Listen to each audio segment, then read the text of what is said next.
ក្រសួងរៀបចំដែនដីនគររូបនីយកម្មនិងសំណង់នៅថ្ងៃទី9មិថុនាឆ្នាំ2025បានលើកឡើងពីការកំណត់លក្ខខណ្ឌនៃការប្រើប្រាស់ដីនិងការគ្រប់គ្រងនគររូបនីយកម្មនិងសំណង់ក្នុងតំបន់រមណីយដ្ឋានបេតិកភណ្ឌពិភពលោកអង្គរពលគឺត្រូវពិនិត្យឡើងវិញនៅរបៀបរបបការងារលិខិតបកឋានគតិយន្តរបៀបរបបរស់នៅរបស់ពលរដ្ឋក្នុងតំបន់ការពារបេតិកភណ្ឌឲ្យមានការយល់គ្នាកាន់តែច្រើនជាងមុនរវាងប្រជាពលរដ្ឋនិងអាជ្ញាធរពាក់ព័ន្ធស្របទៅតាមកិច្ចការបេតិកភណ្ឌនិងជាមួយអន្តរជាតិក្នុងស្មារតីការពារនិងអភិរក្សមរតកដូនតានិងលើកស្ទួយជីវភាពអ្នកស្រុកអង្គរថ្លែងក្នុងកិច្ចប្រជុំផ្សព្វផ្សាយស្តីពីការកំណត់លក្ខខណ្ឌនៃការប្រើប្រាស់ដីនិងការគ្រប់គ្រងនគររូបនីយកម្មនិងសំណង់ក្នុងតំបន់រមណីយដ្ឋានបេតិកភណ្ឌពិភពលោកអង្គរឯកឧត្តមឧបនាយករដ្ឋមន្ត្រីសែសំអាលរដ្ឋមន្ត្រីក្រសួងរៀបចំដែនដីនគររូបនីយកម្មនិងសំណង់បានលើកឡើងថាក្រសួងរៀបចំដែនដីនឹងកំណត់លក្ខខណ្ឌនៃការប្រើប្រាស់ដីនិងការគ្រប់គ្រងនគររូបនីយកម្មនិងសំណង់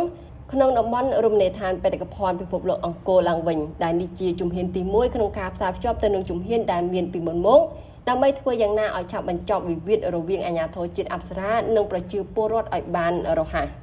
ឯកឧត្តមឧបនាយករដ្ឋមន្ត្រីសែសំអាលបានកត់សម្គាល់ថាវិវាទដែលអស់បន្លាយរវាងអាជ្ញាធរជាតិអប្សរានិងប្រជាពលរដ្ឋនេះមិនមានផលចំណេញដល់អ្នកណាម្នាក់ឡើយហើយផ្ទុយទៅវិញមានតែការខាត់បងគ្រប់ភាគីទាំងអស់ដូច្នេះត្រូវតែជំរុញការដោះស្រាយវិវាទនេះឯកឧត្តមឧបនាយករដ្ឋមន្ត្រីបានបញ្ជាក់ថាចំពោះការកំណត់លក្ខខណ្ឌនៃការប្រើប្រាស់ដីសម្រាប់114ភូមិនៅក្នុងតំបន់រមណីយដ្ឋានបេតិកភណ្ឌពិភពលោកអង្គរគឺមិនមែនជាការប្រើប្រាស់លក្ខខណ្ឌតែមួយនោះទេ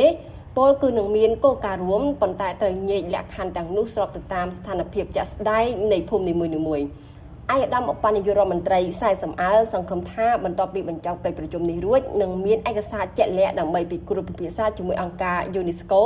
ហើយឈានទៅពិភាក្សាជាមួយ ICC នាពេលខាងមុខនេះហើយការងារបញ្ចប់វិវាទនេះនឹងត្រូវដោះស្រាយបានរួចរាល់ដើម្បីងាយស្រួលរួមគ្នាពិនិត្យមើលថាតើត្រូវរៀបចំនិងកសាងអ្វីខ្លះនៅក្នុងតំបន់អង្គរសម្រាប់តាក់ទាញភ្ញៀវទេសចរជាតិនិងអន្តរជាតិឲ្យមកទស្សនាកម្សាន្តបានកាន់តែច្រើនថែមទៀតក្នុងគោលដៅបង្កើនប្រាក់ចំណូលសម្រាប់ប្រជាពលរដ្ឋនិងប្រទេសជាតិតាមរយៈវិស័យទេសចរណ៍